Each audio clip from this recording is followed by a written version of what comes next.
자, 여러분, 오늘 이 영상을 보고 계신 분들 중에서요, 집이나 땅 또는 상가 같은 부동산에 노후 자금을 넣어두신 분이 계십니까? 그렇다면요, 오늘 이 영상이 여러분의 노후 자금을 지키는데 결정적인 도움이 될 수 있습니다. 충격적인 이야기부터 드리겠습니다. 2026년 현재 우리나라에서 60살 이상 시니어 분들의 재산을 살펴보면요, 평균적으로 전체 재산의 80%가 부동산에 집중되어 있습니다. 80%입니다.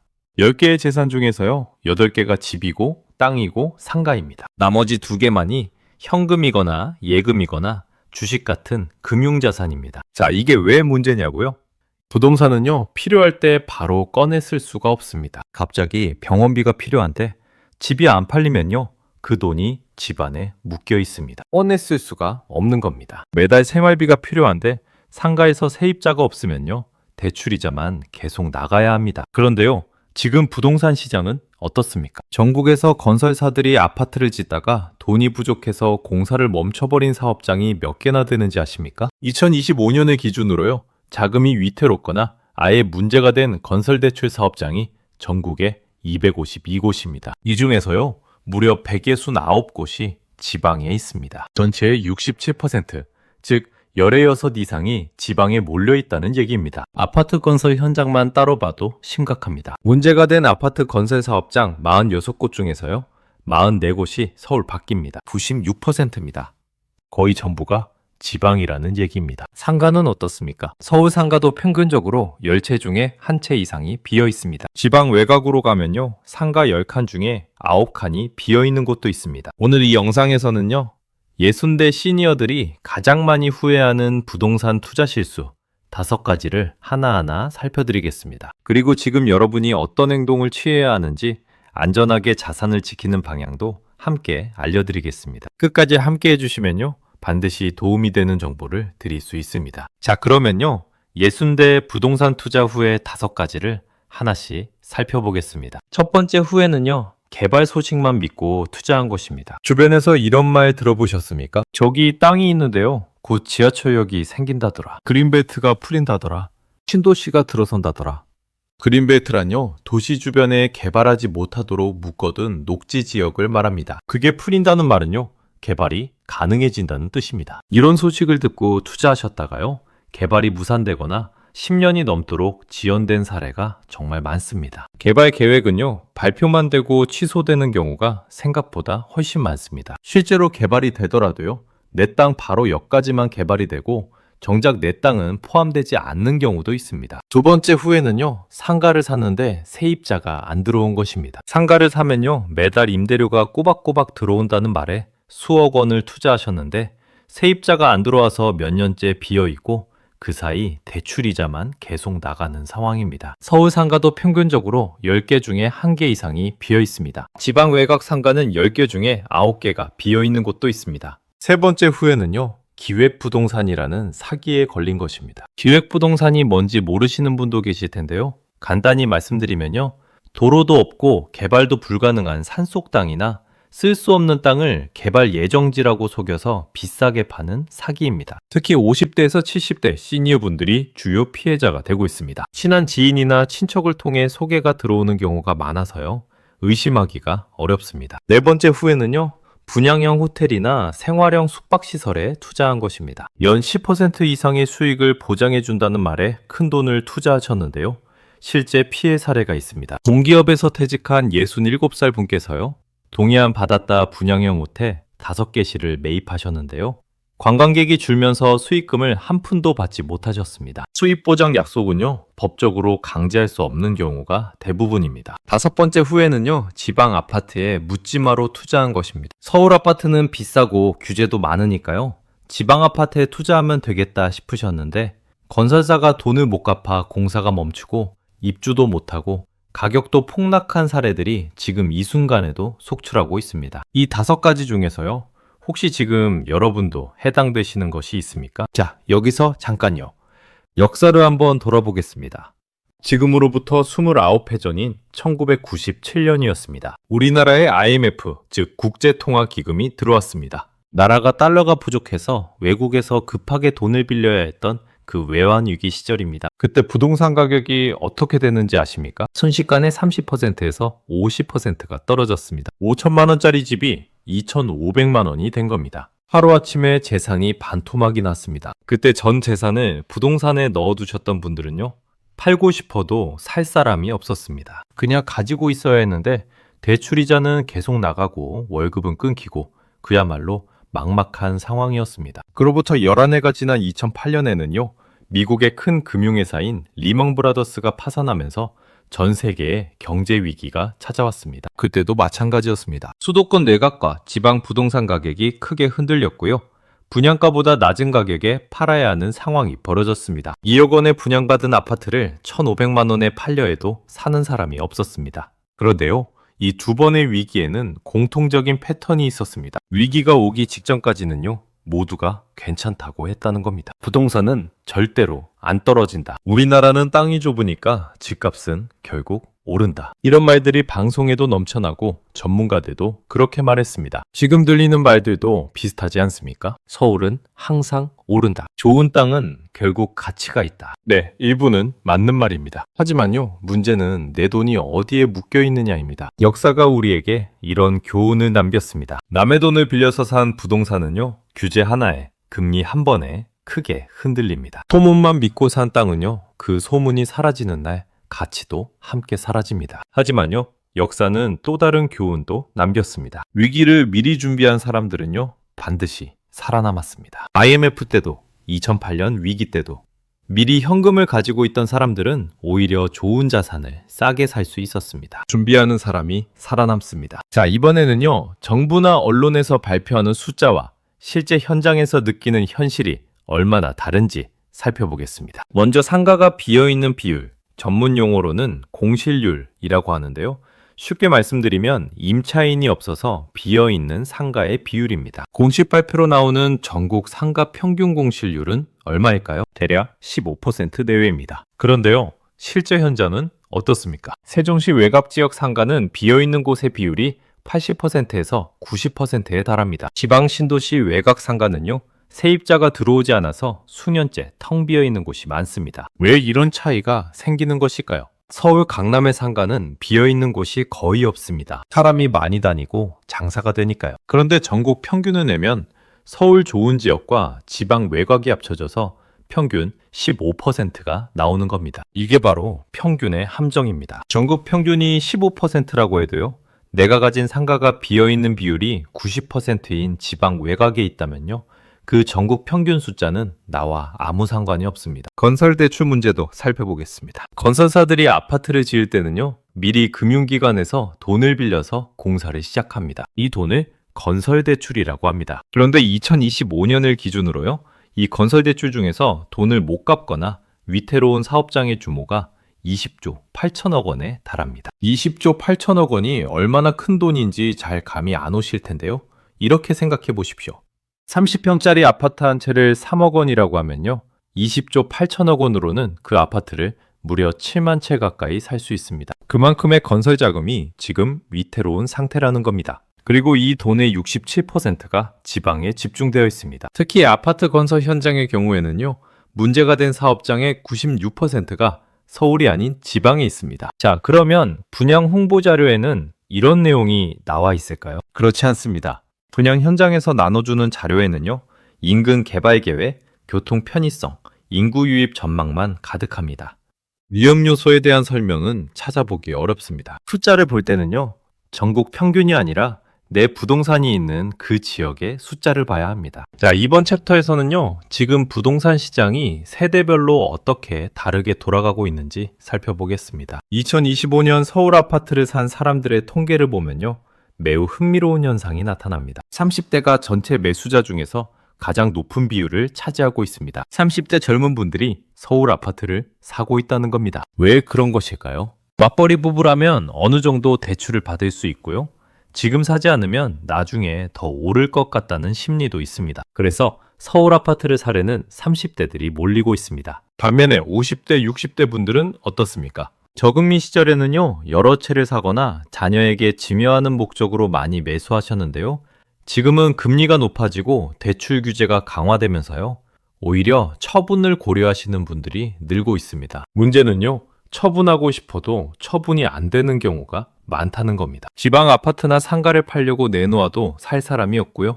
가격을 낮춰도 거래가 안 됩니다. 그리고 여기서 아주 중요한 날짜가 있습니다. 2026년 5월입니다. 집을 2채 이상 가지고 계신 분들은요, 집을 팔 때 세금을 더 많이 내야 하는 규정이 있습니다. 그런데 이 규정이 한동안 적용되지 않고 있었습니다. 집을 팔기 쉽게 해주기 위해서 정부가 잠시 세금을 줄여준 것입니다. 그런데요, 2026년 5월 이후에는 이 혜택이 없어질 가능성이 높습니다. 그렇게 되면요, 집 2채 이상 가지고 계신 분들은 집을 팔 때 내야 하는 세금이 크게 늘어납니다. 지금 팔지 않으면요, 나중에는 세금을 훨씬 더 많이 내고 팔아야 한다는 얘기입니다. 자녀에게 집을 넘겨주려는 증여를 고려하시는 분들도 계신데요. 최근에는 증여받은 집을 팔 때의 세금 계산 방법이 바뀌면서요, 예전처럼 세금을 줄이기가 어려워졌습니다. 혼자 결정하기 어려운 문제입니다. 특히 지방에 아파트나 상가를 가지고 계신 분이라면요, 지금 이 순간이 결정적인 시점일 수 있습니다. 2025년 기준으로 건설대출 부실사업장 169곳이 지방에 집중되어 있다는 것은요, 지방 부동산 가격이 앞으로도 더 하락할 수 있다는 신호이기도 합니다. 지금 파는 것이 손해인 것 같아도요, 1년 후에 더 떨어진 가격으로 파는 것보다 지금 결정하는 것이 나을 수도 있습니다. 여러분 자녀분들과 함께 지금 내 부동산을 어떻게 할지 머리를 맞대고 상의하시는 것이 좋습니다. 자, 여러분의 부동산 자산이 미국 중앙은행의 금리 결정과 연결되어 있다는 사실을 아십니까? 미국의 금리와 내 부동산이 무슨 상관이냐고요? 아주 촘촘하게 연결되어 있습니다. 경로를 함께 따라가 보겠습니다. 먼저 미국 연방준비제도, 즉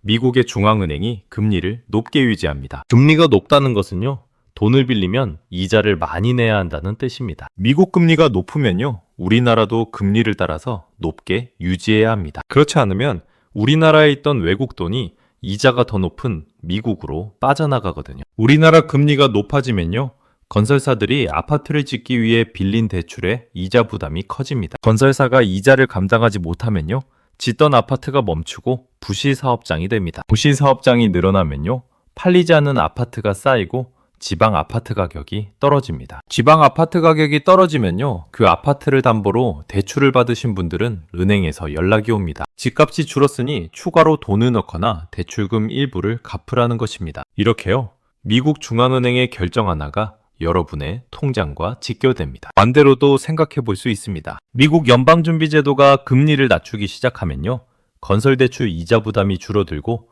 부동산 시장에 다시 온기가 돌 수 있습니다. 문제는요, 그 타이밍을 아무도 정확히 모른다는 겁니다. 전문가들도 언제 금리가 내려갈지 의견이 엇갈립니다. 그래서 전문가들이 공통적으로 하는 말이 있습니다. 타이밍을 맞추려 하지 마십시오. 대신에 위험을 관리하십시오. 언제 오를지 맞추는 것은요, 도박과 비슷합니다. 하지만 위험을 나눠 관리하는 것은요, 지금 이 자리에서 결정하실 수 있습니다. 그리고 이것도 기억해 두십시오.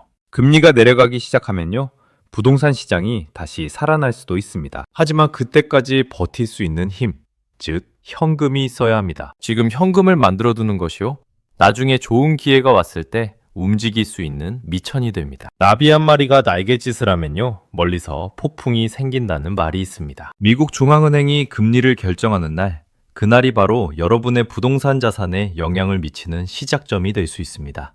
자, 여러분, 왜 사람들은 분명히 위험한 투자인데도 뛰어드는 것일까요? 그것은요, 사람의 마음이 두 가지 강한 감정에 끌리기 때문입니다. 하나는 탐욕, 즉 더 많이 갖고 싶은 욕심입니다. 다른 하나는 공포, 즉 이 기회를 놓치면 어떡하나 하는 두려움입니다. 개발 소식을 맹신한 투자를 예로 들어보겠습니다. 어떤 분이 지인으로부터 이런 말을 들었습니다. 저기 땅이 있는데요, 2년 안에 지하철역이 생기고 개발이 된다더라. 지금 사면 2배, 3배는 뛴다. 그 순간 마음속에 어떤 생각이 드십니까? 이 기회를 놓치면 어떡하지? 하는 생각이 드십니다. 이것이 바로 이 기회를 놓칠 것에 대한 두려움입니다. 이 심리를 이용하는 사람들이 바로 기획부동산 사기꾼들입니다. 지금 사야 합니다. 이번이 마지막 기회입니다. 내일이면 늦습니다. 이런 말로 빠른 결정을 유도합니다. 천천히 생각할 시간을 주지 않습니다. 반면에요, 이미 산 부동산이 손해를 보고 있을 때는 어떻습니까? 사람들은 그 손해를 확정짓기가 싫어서요, 계속 가지고 있으면서 오르기를 기다립니다. 이것을요, 이미 쓴 돈이 아까워서 버티는 심리라고 합니다. 예를 들어 설명해 드리겠습니다. 1억 원을 주고 산 땅이 지금 5천만 원이 됐습니다. 팔면 5천만 원 손해입니다. 그런데 계속 가지고 있으면 혹시 오를 수도 있으니까요. 팔지 않고 버팁니다. 그러다가 3천만 원이 됩니다. 이제는 팔면 7천만 원 손해니까요. 더더욱 팔지 못합니다. 이렇게 손해가 점점 더 커지는 겁니다. 자, 여러분께 솔직하게 여쭤보겠습니다. 지금 보유하고 계신 부동산이요. 진짜로 가격이 회복될 가능성이 있습니까? 아니면요. 단지 손해를 확정짓는 것이 두렵기 때문에 버티고 계십니까? 이 질문에 솔직하게 답하실 수 있어야요. 다음 단계로 나아갈 수 있습니다. 감정으로 투자하지 마십시오. 숫자와 현실을 보십시오. 그리고 앞으로 어떤 투자 제안이 들어오더라도요. 반드시 이 세 가지를 확인하십시오. 첫째, 개발 계획이 실제로 정부 공문서에 나와 있는지 확인하십시오. 둘째, 수익 보장이 계약서에 법적으로 명시되어 있는지 확인하십시오. 셋째, 그 땅이나 건물에 실제로 도로가 연결되어 있는지 직접 눈으로 확인하십시오. 이 세 가지를 확인하지 않으면요. 아무리 그럴듯한 말이라도 믿지 마십시오. 전문가와 함께 냉정하게 따져보시기 바랍니다. 자, 그러면요. 지금부터는 희망의 이야기를 드리겠습니다. 부동산이 불안하다면요. 어떻게 해야 할까요? 전문가들이 공통적으로 말하는 답이 있습니다. 재산을 한 곳에 집중하지 마십시오. 여러 곳에 나눠 관리하십시오. 100세 시대입니다. 60살에 은퇴하시더라도요. 앞으로 40년을 더 살아가셔야 합니다. 40년 동안 부동산 한 곳에만 모든 재산을 넣어두시면요. 그 부동산이 흔들릴 때 여러분도 같이 흔들립니다. 재무설계 전문가들이 권고하는 은퇴 후 자산 구성은 이렇습니다. 안전한 자산, 즉 은행 예금이나 적금, 나라에서 보증하는 채권의 40%에서 50%를 넣어두십시오. 채권이란요, 나라나 큰 기업이 돈을 빌리면서 발행하는 증서로 정해진 기간이 지나면 이자와 함께 돌려주는 안전한 자산입니다. 그리고 매달 배당금이 나오는 자산의 20%에서 30%를 넣어두십시오. 배당금이란요, 주식이나 펀드를 가지고 있으면 기업이 번 돈의 일부를 매달 또는 분기마다 나눠주는 돈입니다. 그리고 부동산 자산은 30% 이하로 줄이시는 것이 좋습니다. 물론요, 지금 당장 팔 수 없는 부동산이 있으실 수 있습니다. 그렇다면요, 현실적인 전략을 세우셔야 합니다. 전세를 월세로 바꾸는 것도 하나의 방법입니다. 전세란요, 세입자가 큰 보증금을 한꺼번에 집주인에게 맡기고 월세 없이 사는 방식입니다. 그런데 요즘처럼 집값이 불안한 시기에는요, 그 보증금을 돌려줄 수 없는 상황이 생길 수도 있습니다. 월세로 바꾸면요, 매달 일정한 돈이 들어오고 그 돈으로 생활비를 쓸 수 있습니다. 세입자가 없어서 수년째 비어있는 상가라면요, 이제는 감정을 빼고 냉정하게 파는 것을 검토하실 때가 됐을 수도 있습니다. 은퇴 후의 삶에서는요, 재산의 크기보다 매달 들어오는 현금의 안정성이 훨씬 더 중요합니다. 집이 열 채 있어도 팔리지 않으면 생활비가 없습니다. 하지만 예금이자나 월세가 매달 꼬박꼬박 들어오면요, 훨씬 안정적인 노후를 보낼 수 있습니다. 재산의 크기를 키우는 것도 중요하지만요, 지금 이 나이에는 재산이 안정적으로 지켜지는 것이 훨씬 더 중요합니다. 잃지 않는 투자가요, 버는 투자보다 소중합니다. 이것이 은퇴 이후 재산 관리의 첫 번째 원칙입니다. 자, 여러분, AI, 즉 인공지능 시대라고 해서요, 시니어 분들이 뒤처지는 시대가 아닙니다. 오히려 AI 시대에는요, 시니어 분들이 평생 쌓아오신 경험과 연륜이 새로운 가치를 만들어냅니다. AI란요, 사람이 하던 일을 컴퓨터가 스스로 학습하면서 할 수 있게 된 기술입니다. 글을 써주고, 그림을 그려주고, 영상을 만들어주는 도구들이 이제 누구나 쉽게 쓸 수 있게 됐습니다. 구체적인 사례를 말씀드리겠습니다. 유튜브에서 경제 이야기나 인생 경험을 나누는 70대 시니어 창작자분들이 계십니다. AI 도구를 활용해서요, 자신이 평생 쌓아온 경험과 지식을 영상으로 만들어 구독자 수만 명을 보유한 채널을 운영하시는 분들입니다. AI 그림 생성 프로그램을 활용해서요, 손주에게 줄 그림책을 만들어 판매하시는 60대 할머니도 계십니다. 처음에는 컴퓨터도 어렵고 스마트폰도 어려우셨는데요. 하나씩 배우다 보니까 이제는 매달 부가 수입이 생기셨다고 합니다. 왜 이것이 중요한 것일까요? 부동산이라는 눈에 보이는 재산이 불안하다면요, 여러분 안에 있는 눈에 보이지 않는 재산, 즉 경험과 지식을 새로운 수입 원천으로 바꾸는 방법을 생각해 보시기 바랍니다. 여러분이 평생 일하시면서 쌓아오신 전문 지식, 자녀를 키우면서 터득하신 삶의 지혜, 경제 위기를 여러 번 겪으면서 몸으로 배운 경험, 이것들은요, 30대가 아무리 공부해도 당장 가질 수 없는 것들입니다. AI 도구는요, 이런 경험과 지식을 영상으로, 글로, 그림으로 만들어주는 도우미입니다. 물론요, 처음에는 어렵습니다. 하지만요, 글 하나에서 시작하신 분들이요, 지금 매달 수십만 원에서 수백만 원의 부가 수입을 올리고 계십니다. 부동산으로 잃어버린 재산은 때로는 회복이 어렵습니다. 하지만 새로운 수입 원천을 만드는 것은요, 지금 이 순간부터 시작할 수 있습니다. 주변에서 유튜브는 젊은 사람들이나 하는 것 아니냐고 하실 수도 있습니다. 하지만요, 실제로 경제 채널에서 구독자들이 가장 신뢰하는 창작자는요, 젊고 이론만 아는 사람이 아닙니다. 실제로 그 시대를 살아오신 시니어 분들입니다. 여러분의 경험이 바로 콘텐츠입니다. 여러분의 이야기가 바로 다른 사람들이 듣고 싶어하는 이야기입니다. 자, 그러면요, 지금 당장 실행할 수 있는 3단계 생존 매뉴얼을 드리겠습니다. 하나씩 따라해 보십시오. 1단계는요, 지금 내 부동산의 현황을 정확히 파악하는 것입니다. 먼저요, 지금 보유하고 계신 부동산의 실제 시장 가격을 확인하십시오. 내 생각에 얼마쯤 하겠지 하는 감이 아니라요, 실제로 최근에 얼마에 팔렸는지를 확인해야 합니다. 국토교통부에서 운영하는 실거래가 공개 시스템이라는 곳이 있습니다. 인터넷 검색창에 실거래가 조회라고 치시면 나옵니다. 여기서요, 내 부동산과 비슷한 물건이 최근 3달 사이에 얼마에 팔렸는지 확인하십시오. 그 다음에는요, 대출이 얼마나 있는지, 매달 이자가 얼마인지,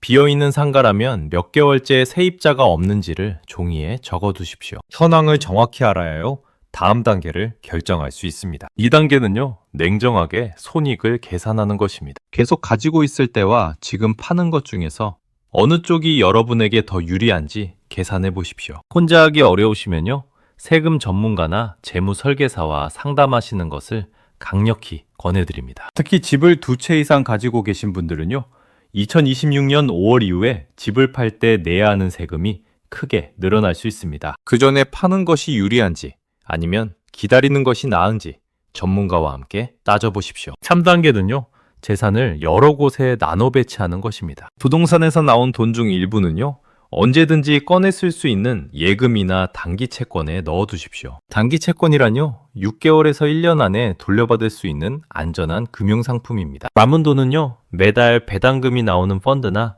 즉시 연금 상품에 나눠 넣는 것을 검토해 보십시오. 즉시 연금이란요, 목돈을 한꺼번에 넣으면 그달부터 바로 매달 일정한 금액을 받을 수 있는 보험 상품입니다. 한 번에 다 하려 하지 마시고요, 매달 조금씩 꾸준히 옮겨가십시오. 중요한 것은요, 오늘 첫 발을 내딛는 것입니다. 아무리 작은 금액이라도요, 오늘 시작하는 것이 1년 후에 여러분을 다르게 만듭니다. 자, 여러분, 우리가 자녀에게 물려줄 수 있는 가장 소중한 유산은 무엇일까요? 집 한 채일까요?